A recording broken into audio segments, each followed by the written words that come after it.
Bonjour Sandra Freeman. Bonjour Bruce Toussaint, bonjour à tous. Vous nous parlez de cette drôle d'idée, exploiter l'énergie solaire directement dans l'espace. Et si on allait chercher l'énergie à la source, au plus près du Soleil, en installant une centrale solaire en orbite?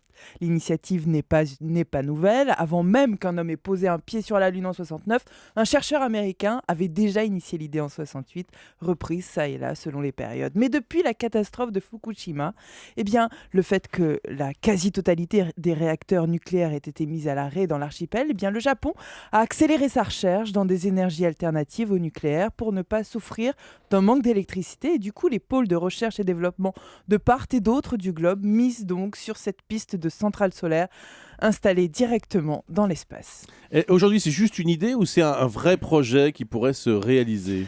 Les progrès de la robotique, l'électronique, les logiciels et la connectivité Internet sans fil rendent désormais réalisable cette potentielle industrie. D'ailleurs, il semble qu'on sache transmettre de l'électricité sans fil. Il y a 5 ans, un chercheur américain qui avait travaillé à la NASA a réussi à le faire et à alimenter une petite lampe à 150 km de distance. Avec encore un peu d'effort, on pourrait récupérer de l'énergie depuis l'espace. Pour ça, il faudrait donc envoyer une centrale solaire dans l'espace, la placer en orbite pour qu'elle puisse tourner comme les satellites géostationnaires, et ensuite l'électricité récupérée à la source, tout près du Soleil, sans ombrage de temps ou de nuit, serait donc transmise sur Terre sans fil par micro-ondes. Il semblerait qu'il n'y ait aujourd'hui pas d'obstacle technologique à cette exploitation de l'énergie du Soleil donc. Et du coup, ce serait pour quand ?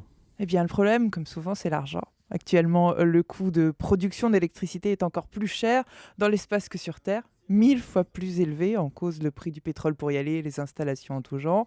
Donc cet investissement n'est aujourd'hui pas la priorité des États, mais si le Japon semble tout de même tenir la corde pour envoyer la première centrale qui pourrait produire autant d'électricité qu'une centrale nucléaire, et ce serait pour 2030. Merci Sandra Freeman.